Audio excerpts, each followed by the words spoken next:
Hi everybody, it's Dan Ferris, editor of Extreme Value, published by Stansberry Research, and today's video is going to probably be pretty short. It's inspired by a particular statistic that is going around the internet, and I have it here in front of me. The latest one is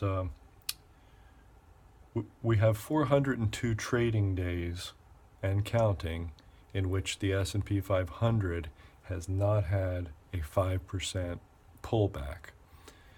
And so that's a new record. That's the longest streak in history. And the word streak is what I want to talk to you about.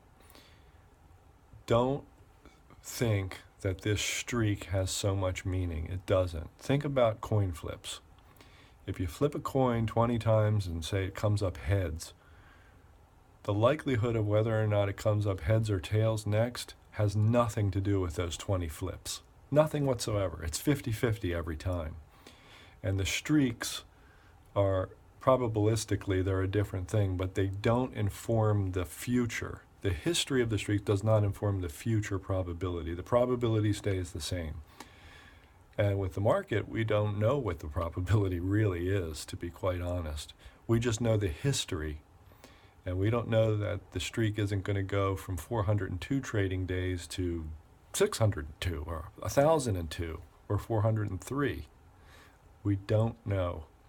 So don't get caught up in thinking that things like streaks can tell you anything about the future direction of the stock market. Okay?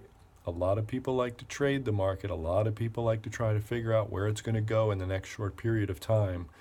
But don't look at the streaks as meaningful in your quest to trade markets.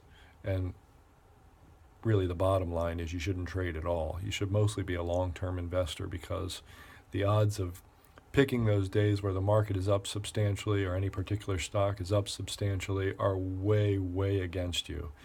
It's much better to be a reasonably diversified investor with a good portfolio of stocks and a portfolio of bonds and holding plenty of cash and like that. It's better not to be a trader, but if you do, if you think you are a trader and you want to try to pick up these short-term moves, don't purport to know what the direction of the market is based on how many trading days it's done anything, let alone, not had a 5% pullback. There's no more probability that it's going to have a 5% pullback today or tomorrow because it hasn't had one for 402 days. That's the message. Be careful. I'll talk to you next time. Bye.